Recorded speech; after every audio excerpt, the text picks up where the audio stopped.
a better Britain.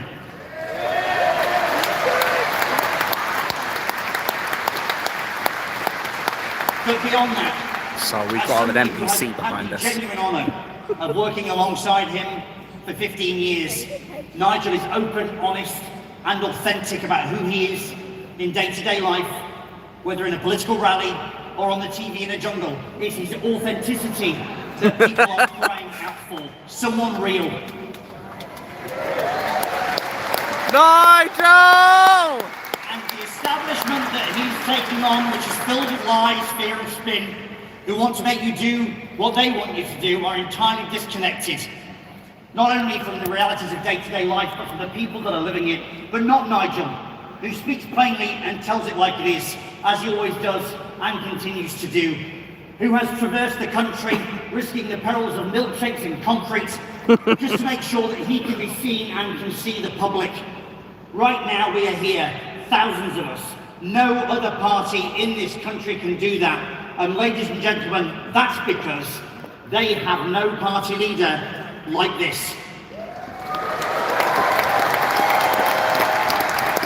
It is the one and only. Nigel Farage. Nigel Farage. Nigel Farage. Nigel Farage. Reform's honorary president Nigel Farage has decided not to stand as a candidate. You're either running for reform or you're not. Nigel Farage is not going to stand. I'm standing for Nigel Farage means you're going to be standing. Breaking news there. Last few minutes, Nigel Farage has tweeted this. Is he going to stand? Now the big question is, does Nigel want to stand? Days after he completely ruled out running in this election, Nigel Farage called an emergency press conference to announce he'd changed his mind. He is going to be standing at the general election as a candidate for reform. He's having a run now after suggesting he wouldn't. Nigel Farage has announced his return to politics. He is running in the upcoming British election. Nigel Farage is returning to politics. So I'm coming back as leader of Reform UK, but not just for this election campaign. I'm coming back for the next 5 years. I am going to stand in this election in the Essex seaside town of Blackpool. Guess who's back? Hey!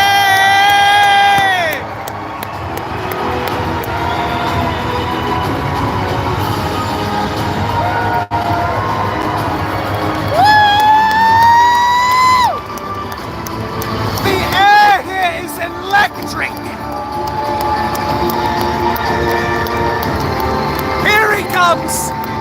The one and only Nigel Farage!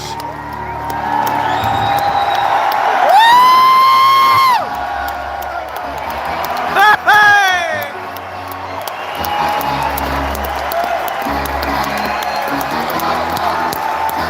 Oh! The barrier! Oh my God, this is amazing!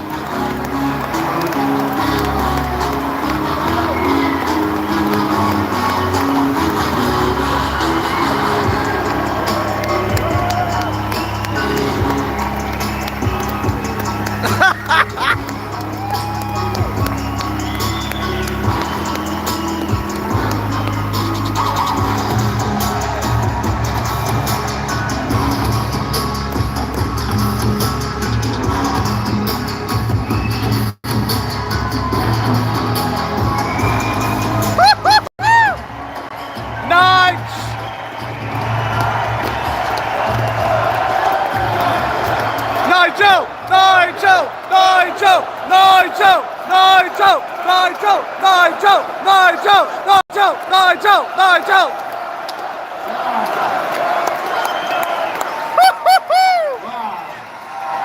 Good afternoon, Birmingham! Afternoon! Welcome to the thinking man and thinking woman's alternative to Glastonbury! Are we having fun? Yes! Good. I'm going to tell you what, unlike all the other stuffed shirts, we are real people. We believe in ourselves, we believe in our country, we believe in our future, but we also believe in having fun. and enjoying life and being optimistic about the future of our great country. Yay! I'm going to tell you, the last time I was in front of a crowd like this, it was the 31st of January 2020. I mean, we're in Parliament Square, and it was the moment that we finally left the European Union. Richard and I were up on stage. And Yes! Proud Brexit voter. I voter. campaigned for over a quarter of a century. And it was simply because I believed for all that time that the best people to govern Britain were the British people themselves. That's what it was all about. Hey! Anyway, it was my honour to do the countdown. 10, 9, 8, 7, 6, 5, 4, 3, 2, 1, boom! And of course, the fireworks, which we always have. And we're out. And I thought, well, I've achieved my life's goal. We've got back the self-governance of our nation, and it's time for me to walk away. It's time for me to walk away from active politics, having done it for a quarter of a century, including, of course, 20 years in the European Parliament. An experience which I enjoyed a lot more than they did, let me tell you. Hey! And so, for the last 4 years, life has been pretty good. I've been able to help get GB News off the ground and do 4 shows a week, which I've loved. I've been back and forth across the Atlantic like a commuter, speaking at colleges, speaking at conventions. All 4 of my children are now grown up. Indeed, so much so that this week, on of all days, the 23rd of June, the 8th anniversary of Brexit, my first grandson was born. So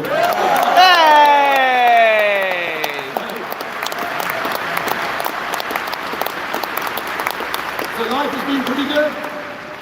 Life has been content. I've not needed to work much on Saturdays and Sundays. I've not been subject to endless media attacks. We might come back to that, funnily enough. Channel 4, BBC. And I've earned more money than I've earned for 30 years, and life has been great. And suddenly Rishi calls a general election. At very short notice, I thought, well, it's impossible. I can't possibly come back with just 4 weeks to go. Okay. But I began to realise, as I travelled around the country, that I simply could not stand aside when the choice, or lack of choice, thereof, is between slippery Sunak,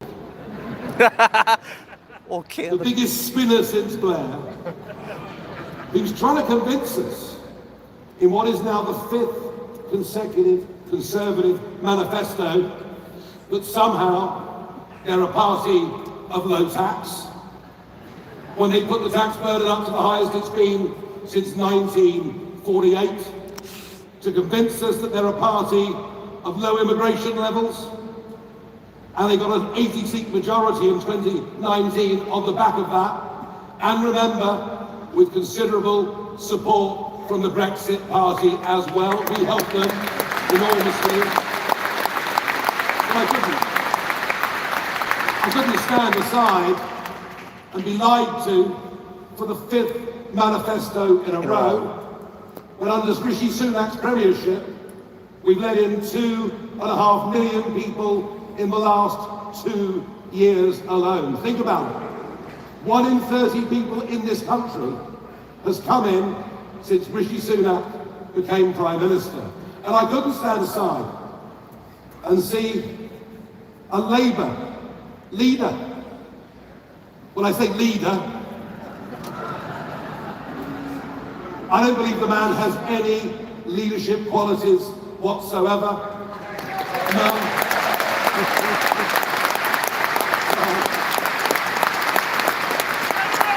I think to lead a country through difficult times in a war that is in, I wouldn't quite go as far as that, sir, but I get the point. I do get the point. We need someone leading our country in difficult times when the world is perhaps in a more perilous place than it's been at any point in our lifetimes. You do need a degree of charisma. Yep. Hey! Now, Keir Starmer has the charisma of a... Well, I did use this 10 years ago in the European Parliament, but I'm going to dig it out of the cupboard. He has the charisma of a damp rag. And all the credibility of a low-grade bank clerk. What does he stand for? What does he stand for? He can't even define what a woman is. He flips and flops and changes his mind. So I couldn't stand aside. I couldn't stand aside with a country that's in economic decline, and think about this. GDP per capita has fallen for the last 6 consecutive quarters. People are getting poorer. And I couldn't stand aside in a country that is in genuine societal decline. Safety, people fearful of going out at night, people scared to even go out to their local pub, knives being carried wholesale by young people in our country. So we are, I've no doubt, in societal decline. And I couldn't stand aside in a country that is in cultural decline.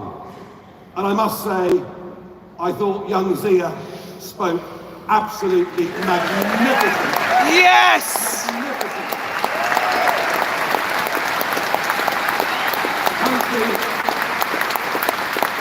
A country that has forgotten what it is. A country that's forgotten where we come from. A country that doesn't seem to value our culture, our inheritance, and what we wish to pass on to our children. So I felt I couldn't stand aside with all of these things going on. And exactly 4 weeks ago, almost to the minute, I made a decision. And that decision was, I was going to come out of retirement and come back to lead you. Yeah!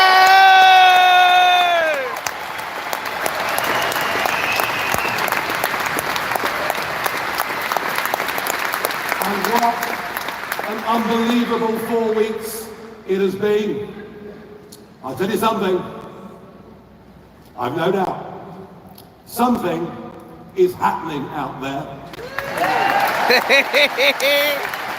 Yes, it is. Something remarkable is happening out there, and I'm seeing it across all ages.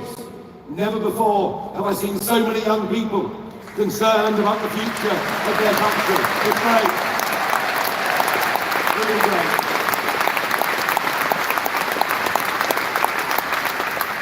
And this awakening crosses all classes, all ages, all races. Something remarkable is happening out there, and we're going up in the polls or down according to some. It all depends which methodology they use. But I know we're doing very well. Do you know how? How? When you threaten the establishment, they don't exactly come out with a tray of gin and tonic now, do they? Channel 4 BBC. And I think the establishment itself know that the Conservatives deserve to lose this election, but that Labour don't deserve to win it. Yeah!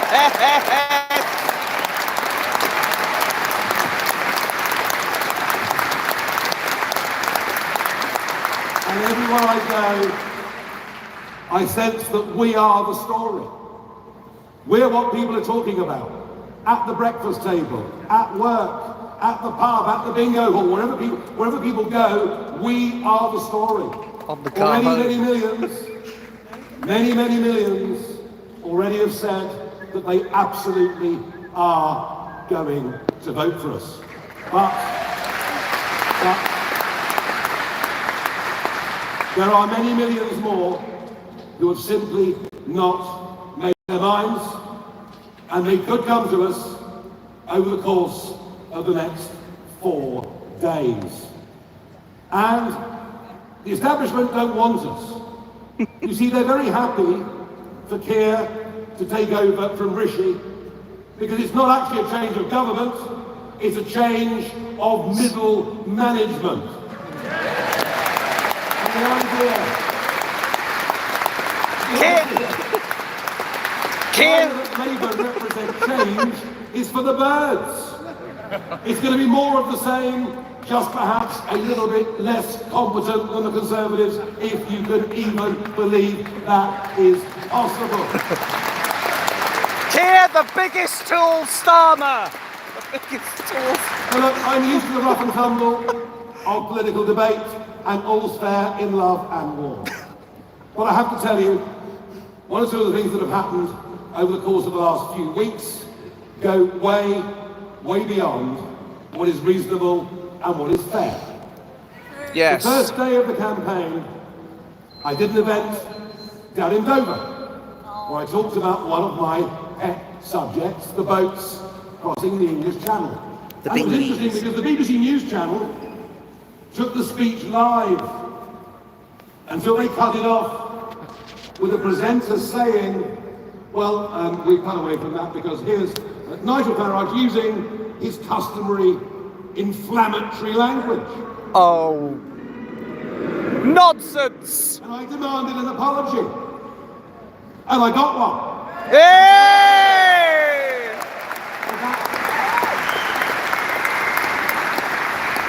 Over the last year, I've had quite a few apologies, including from National Westminster Bank, which was not... Yes! You see, I'm not afraid of standing up and fighting for what I believe in, whatever names they call me. But ever since that moment, the BBC have been a political actor in this general election campaign. Indeed, it was the BBC that started off the Russia hoax. Now, it's always the Russia hoax. We won the referendum, so they concluded it must be Russia. What? It must be the Russians that funded the Leave campaign. And this went on for year after year. And with us in the room today is Aaron Banks, one of the men who put the most money into that Brexit campaign. Yay! And Aaron had to fight the Russian hoax for years in the courts until he finally won against a Guardian journalist. Russia had nothing to do with our success in that referendum. Yay! So the BBC has started off the Russia hoax. And I understand why the BBC don't like me. I understand why the Labour Party don't like me. I understand why the Conservative Party don't like me, because unlike them, I could see that the war in Iraq 20 years ago was a mistake because there was never any end game. Hey! Here! And unlike them, the war that David Cameron launched in 2012 against Libya, I railed against again and again and again, but of course, it was supported by the Conservative Party, supported by the Labour Party, and what happened? A new organisation was created, ISIS. We created ISIS. Before the Libyan war, there were no boats crossing the Mediterranean. But because of David Cameron, a couple of million have now come crossed over the Mediterranean, and many, of course, now want to come to us. And unlike them, who seem to have no feeling or understanding for history, I predicted 10 years ago in the European Parliament that because of our actions, there would be a war in Ukraine. I said it openly, I said it clearly. Yeah. And I was the only British political figure to get, sadly, to get that right. And now we have this horrific conflict with perhaps up to 1 million battle casualties. But that gets twisted for the BBC because I predicted it into support for President Putin. Can I just be absolutely clear? I think what Putin has turned Russia into was a post-communist country with the wall coming down, with the hope of a democratic future. He's turned it into a brutal dictatorship in which his enemies go to prison and die, in which journalists disappear. And I think what Putin has done in Ukraine is absolutely morally reprehensible in every single way. Have you got that? 100%. But the final straw for me with the BBC took place on Question Time last Friday. On Question Time Here in Birmingham. A Question Time special. I think it might be the 40th Question Time that I've done over the years. Now look, I expect an audience not all to agree with me. But I don't expect the first questioner to be somebody who has produced 8 separate BBC programmes over the course of the last year, including Doctor Who, which I used to love, and they've completely ruined. They have!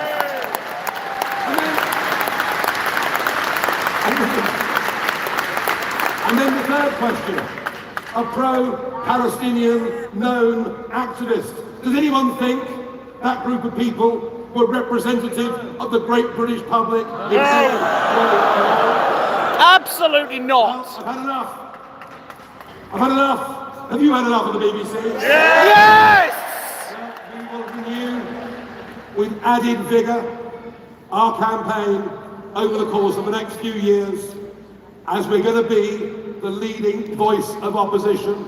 And I say that we need to take out the trash. Because the Conservative Party will be in opposition, but they won't be the opposition because they disagree with each other on virtually everything. Think about it. The last 4 years, all we've had are internal Tory wars. They stand for nothing. I was told they're a broad church. Well, they're a broad church without any religion. It simply doesn't work. So we will, again, renew our campaign with added vigour to say that the state broadcaster has abused its position of power. And we will campaign as the leading opposition voice in this, not just in Parliament, but in the country too. We will campaign for the abolition of the BBC. Yes! Down with the traitors! Wow, that's what you like. You like that, don't you? You like that, don't you? Yes! Take out the trash! And then we have Channel 4. Paid actors. A so-called public service broadcaster. Well, let me tell you, what happened in Clacton Saturday week back was the biggest put-up job and smear campaign I've seen in my entire life. That man is a professional actor who has worked for Channel 4 in the past. Funny that, isn't it? He's very, very poshly spoken, but he does what he calls rough talking and makes pretty abusive TikTok videos, etc. From the minute he turned up in that Clacton office, he was using the most extraordinary Cockney accent I've ever heard. He called Blimey God, quite right. Quite right. Cockles and mussels, alive, alive, alive. Knock him down the apples and pears, my son. Yep, he could have been from the fish market, but he wasn't. And interestingly, he did spend some time talking to two people in the office who both, it turned out, were undercover Channel 4 reporters. He's even know them. So for the moment he walked in, the whole thing was an act. And he tried to get reform canvassers to say rude and abusive things. And when they wouldn't do it, he did it himself. And when I saw the video, initially I was horrified until I realised he'd gone completely over the top Completely with the right. idea that every mosque should be turned into a Wetherspoon. I don't even like Wetherspoons. The next morning when confronted, he of course denied that he was a journalist, then he accepted it. But that of course has been used as the biggest smear against us. The racist campaigner for our party. Now look, The libel and slander. Reform is a new organisation, it's a start-up. And there were requests put out for candidates to stand. And have we had a few bad apples? We have. They've cast them out. Although, to my knowledge, nobody involved in an organised betting ring is standing for us. Or a man. Or the Labour guy. The Channel 4 story was a put-up job. It really is frankly gross that insult should be directed at all of you and all of our millions of voters. It is simply untrue. And abhorrent. But I have to say, the bad apples are gone. We'll never have them back. And Channel 4, listen to this. YouGov polling published this morning. Reform UK is now polling higher with British ethnic minorities than the Liberal Democrats.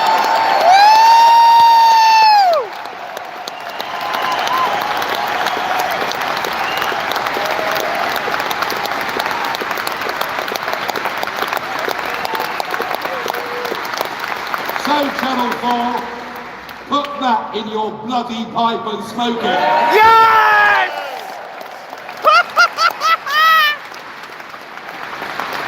But the attempt to stop us goes on.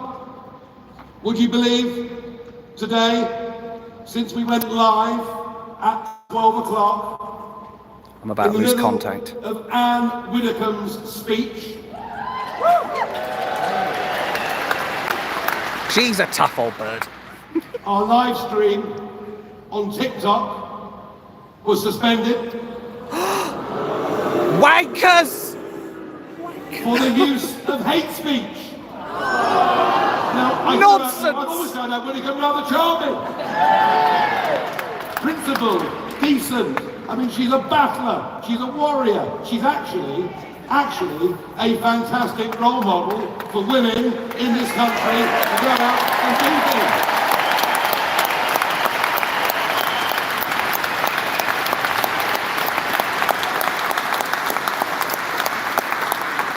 So it's been tough.